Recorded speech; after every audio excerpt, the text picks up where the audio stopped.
Muito bem, agora 12h30 a gente vai falar a respeito da pauta do dia, este 18 de maio, que marca uma data importante e ao mesmo tempo eu digo até constrangedora. É inacreditável que a gente tenha ainda dados tão assustadores em relação às agressões sofridas pelas crianças e adolescentes aqui.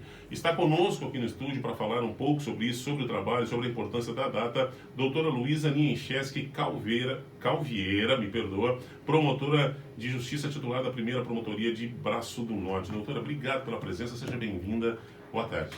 Boa tarde, muito obrigada pelo convite, pelo espaço para conversarmos a respeito de um tema que precisa ser despertado, a respeito do combate ao abuso sexual e exploração infantil. Que é meio horroroso a gente falar disso ainda hoje, né? Uma coisa que parece assim, primata, parece que não era humano ainda, mas ainda... E o número, a incidência é muito alta, né, doutora?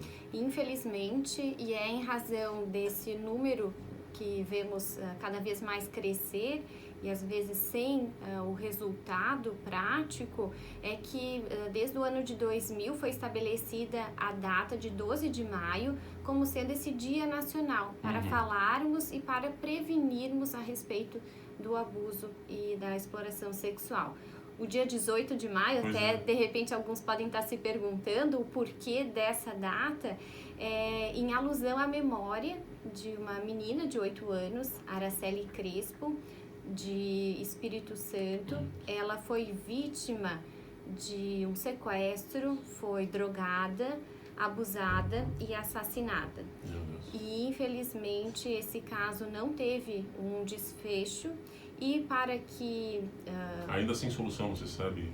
Ainda sem solução. Então, para que casos como o que aconteceu com a menina Araceli, que a gente sabe que acontecem em lugares, não precisamos falar muito longe, a gente sabe que aqui no nosso município de Braço do Norte, na nossa comarca, nós também temos casos, talvez não com essa gravidade, mas que acontecem. Então, precisamos falar, precisamos discutir para que também a população receba esse alerta e denuncie.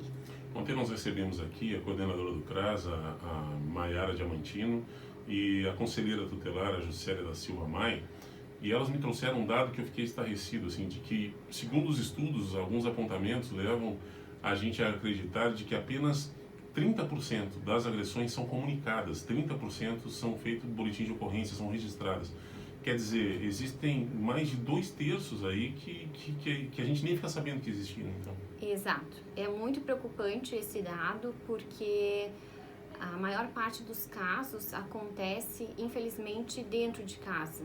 Então, muitas vezes, o próprio agressor é aquela pessoa que deveria zelar, que deveria cuidar, que seria o responsável pela vítima. Então, a vítima ainda vulnerável e não tendo possibilidade de contato com outras pessoas, acabam os casos por ser subnotificados. Quando a vítima tem consciência do que está acontecendo ainda, né? Exato. Porque em crianças de idades mais tenras, aí de 2, 3 anos, nem tem noção do certo e do errado, né?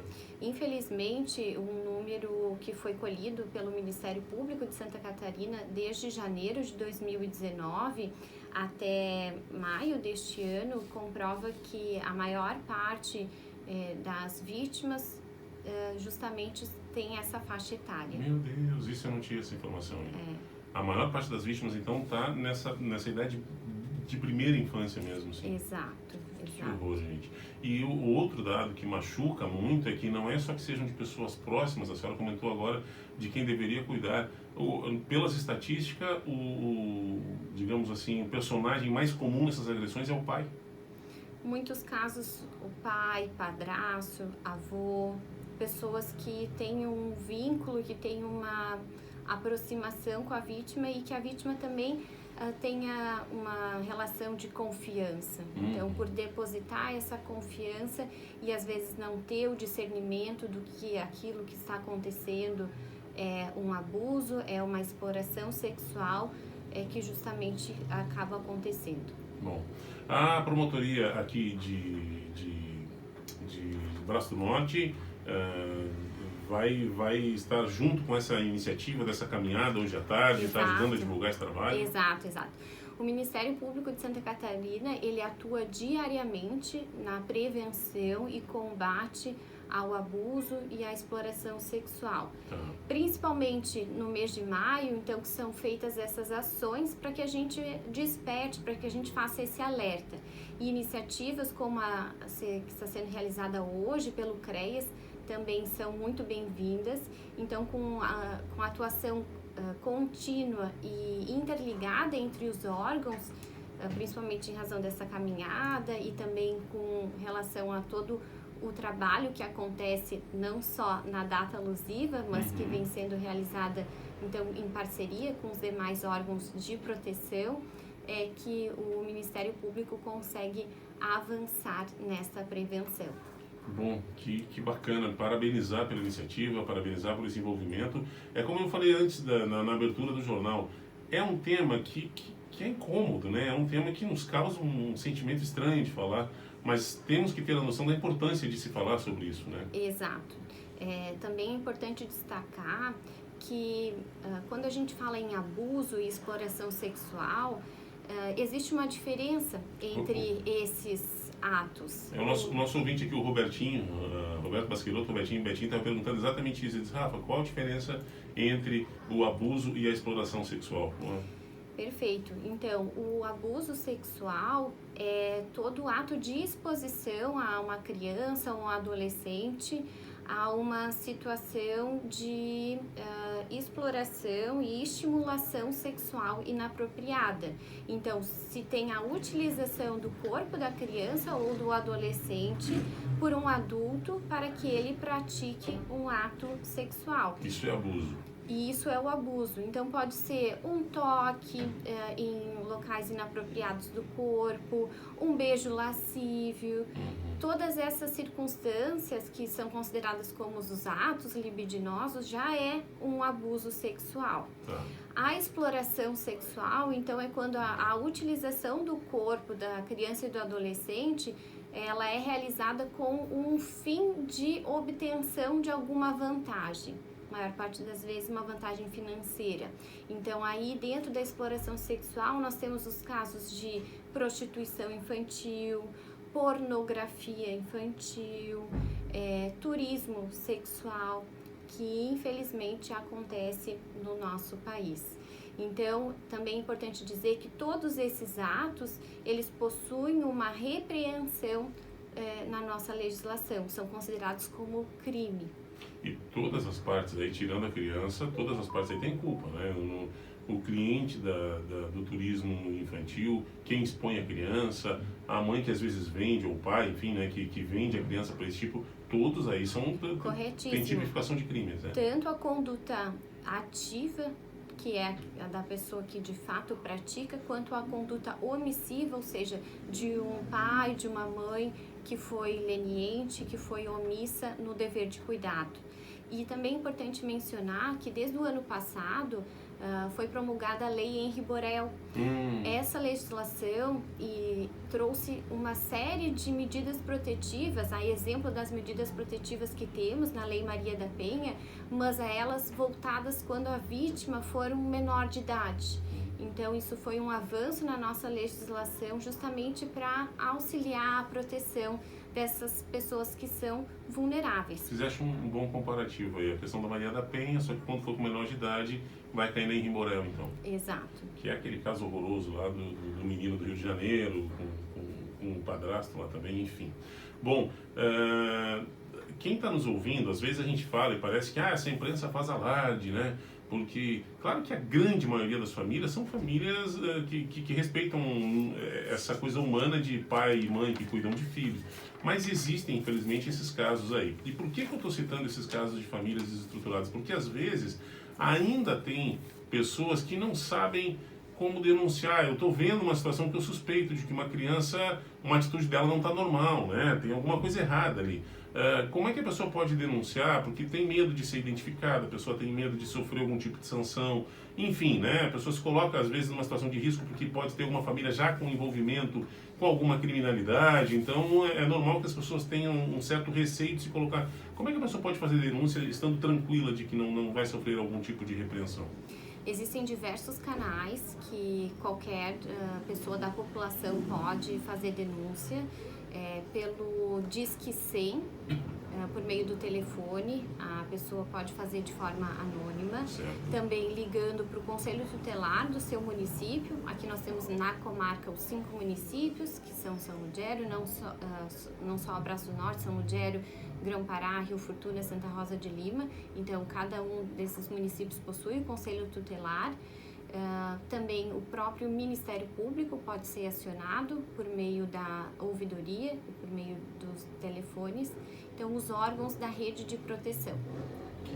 Bom, eu disse que 100 é nacional, né? É nacional, exato. Então, onde a pessoa estiver nos ouvindo aí, pode ficar tranquila que vai cair em alguém que vai dar esse atendimento e não tem o risco. E uma coisa que é importante, que eu acho que foi na entrevista de ontem foi tocado, que, mas se a pessoa, se não for, não for um caso de abuso, não for um caso, nenhum tipo de crime está sendo cometido, a pessoa não vai ser punida. É importante que se investigue só alguma coisa suspeita e se não for nada, tá ok, tá tudo certo, né?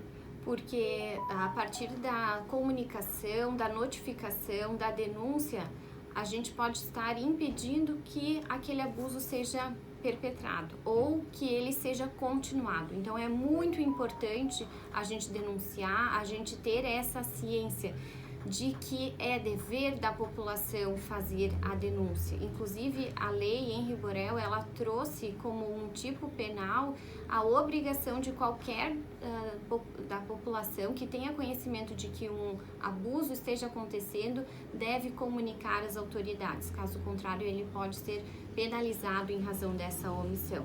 Então, é muito necessário a gente fazer esse alerta em razão de que esse tipo de violência, ela é a mais devastadora na infância. Que doideira isso. Bom, o índice dessa agressão feita por pessoas muito próximas é quase que a totalidade, né? Ele vai virar mais de 70%. É 80 a 88% dos agressores e da situação de violência acontece no âmbito familiar. No entanto, na nossa época de internet também é relevante a gente pontuar que por mais que a internet seja um ambiente dinâmico, sem fronteiras, também é um ambiente que traz muitos riscos, principalmente quando sem a supervisão de um adulto. Existe um dado que relata que cerca de 1 em 5 crianças, ela já foi contatada por um pedófilo. 1 em 5. Exato. 20% das crianças. E esse número deve crescer, né?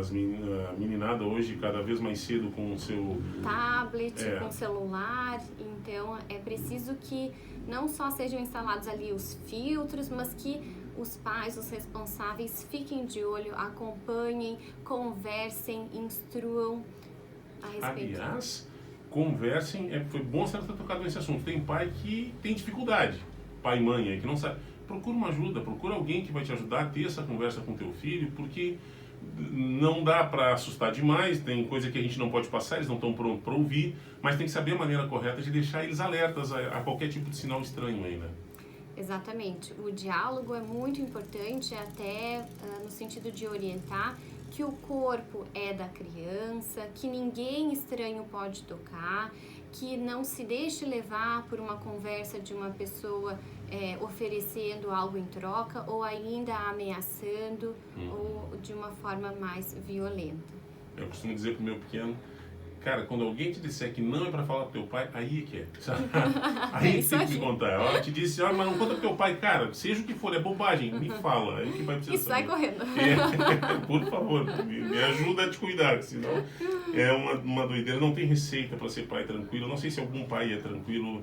A gente tá sempre, parece com o coração na mão, assim. É o maior prazer da vida, não tem amor igual.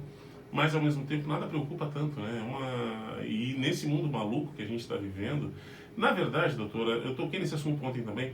Eu não sei se o mundo está ficando maluco ou se a gente só tem mais informações agora. Se de repente esses casos já aconteciam na mesma intensidade antes, só que não havia muita lei, não, havia uma cultura de que dentro de casa ninguém, né, era um mundo à parte. É possível. É possível que não houvessem comunicações disso, né? É possível. A gente ainda briga, a gente luta para que tenha uma maior comunicação, mas a gente sabe que um pouco de evolução já conseguimos. E pretendemos alcançar ainda mais. Justamente espaços como esses são tão importantes para que a gente consiga levar essa educação e conscientização para quem nos escuta. Ninguém quer interferir numa família que está saudável também, não é esse o negócio. O negócio é estar atento e todo mundo saber que, olha, onde se percebe que há um abuso, e vizinhos percebem, às vezes, no grito, percebem, né, que há um ato de violência sendo cometido naquela casa, às vezes contra a esposa, às vezes contra os filhos. É importante aí saber, não, é para isso que existe a lei, né? Não é para mexer na casa de todo mundo, mas é lá, né? E às vezes até o próprio olhar mais cuidadoso dos pais, porque as crianças, quando são vítimas de situações como essas, acabam não se abrindo. Então, ao notar alguma circunstância diferente, alguma timidez, algum perfil mais arredio, é importante ficarmos atentos. A mudança de postura da criança e ficar atento. Doutora Luísa, agradecer demais pela sua generosidade de vir aqui conversar conosco, parabenizar essa postura da promotoria, estar à disposição, estar se colocando aí junto à sociedade. Eu acho que é importante isso, sim. Num momento que se questiona tudo, a gente está num momento de tantas diferenças, tanta agressividade no debate, seja qual for o tema, todo mundo está meio agressivo. Então é importante, eu acredito que os órgãos da justiça brasileira estejam assim se colocando para ouvir a população e se colocando à disposição. Parabéns, que nós tenhamos aí. Tomara que logo a gente possa conversar ou sobre a redução dos casos ou que a gente esteja vivendo um mundo mais saudável aí. Obrigado pela visita aqui. Nós que agradecemos o espaço e permanecemos à disposição. A senhora vai fazer a caminhada ali também agora? Sim, às 2 horas. A partir das 2 horas, né? Exato. Tênisinho, né, doutora? Tem, sabe como é. Ninguém tá aí para torcer o pé numa caminhada, vamos bem. Vamos juntos. Então tá, muito bacana, mais uma vez agradecendo aí pela visita aqui no estúdio. 12h47. Bacana, né? O tema, como eu disse, é um tema que dá um embrulho na gente. Eu não sei se aqui em Braço do Norte repercutiu muito. Faz 2 meses que nós estamos em Laguna num processo muito delicado por conta de uma criança aí de 2 anos que o padrasto estava com ele, e com o apoio da mãe, a mãe acobertando. Então é algo, sabe, que isso nos deixou embrulhados mesmo, assim, está muito recente pra gente. Fora os casos nacionais, né? Fora o que a gente vê pipocando por aí. Então, violência contra a criança nunca é bacana, e neste caso, quando envolve pessoas próximas, como a senhora disse, pessoas que deviam estar protegendo, mexe ainda mais com a gente. Vamos falar sobre isso. Estejamos atentos para a redução desses casos. Está na hora dessa sociedade evoluir, né? 12h47, rapidinho, intervalo, a gente já volta. Tem Luiz Carlos Prates, tem esporte, tem muita informação para você aqui no Hora Hípica. Já voltamos. Era isso, doutor. Show, então tá. Obrigada pela